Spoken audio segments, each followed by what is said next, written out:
My name is Summer Franklin. I'm 17 and I'm a senior at Horizon Science Academy.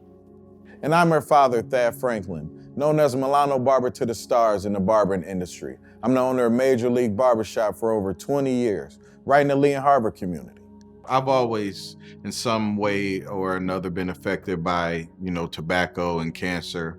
Losing a grandmother to cancer and now having a stage 4 auntie that's fighting for her life. Always been, against the whole menthol cigarette tobacco thing. And because it's always something that's been more devastating to my life than something that made me feel or look cool. And what do you tell your friends? I try to tell them that it's not really a cool thing. It doesn't make them look cool. I try to influence them and tell them, like, get into sports or something. Like, that's really what makes you look cool if we're really thinking about, like, school-wise and stuff. And it's really harming them from later on in life, and it's not gonna look pretty. Sadly, I think it's gonna take for some people to, like, pass away or, like, get, like, diseases from it for them to actually start taking it seriously. So wait a minute, there's somebody at school, some guy with a book bag selling all these vapes? Where they getting all these vapes from?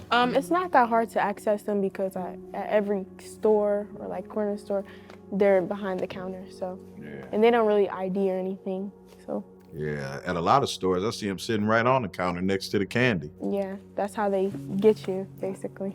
The kids are there, they have access to it. They walk around the malls vaping. I see it, it's like an everyday thing now. And I don't know how we got there, but we're here. I remember when I was young, I used to open magazines and see the cool cigarette ads with the K-O-O-L. It was funny. And they always used to have, African Americans in the ads and things like that. So I looked at it when I was young as cool. Like, oh man, look at, he looks cool. But then once I grew to realize, like, it was a whole trap, it just opened up my eyes to a whole different way to look at it, Well, I mean, I'm on TikTok a lot, and I see like all these influencers all the time with vapes in their hands and like smoking in their videos and stuff. So that's how I see it.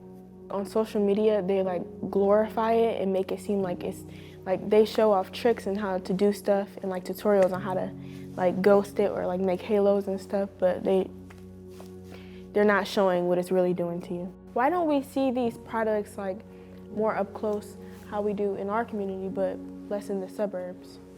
That's exactly what it is. We're targeted. The inner city community's targeted, and we gotta do something about it. I just went and spoke down at that city council meeting and letting them know how I feel about vaping and menthol. And those are the ones that we need to reach. The city council meeting, the legislation, we need to reach these people that's in the position to get these things changed, or it'll never be changed. So, I do what I can do and do my part to try to hold them accountable. And maybe the rest of the city can too. And then, maybe we can see a difference. Learn more at clevelandenstargeting.org.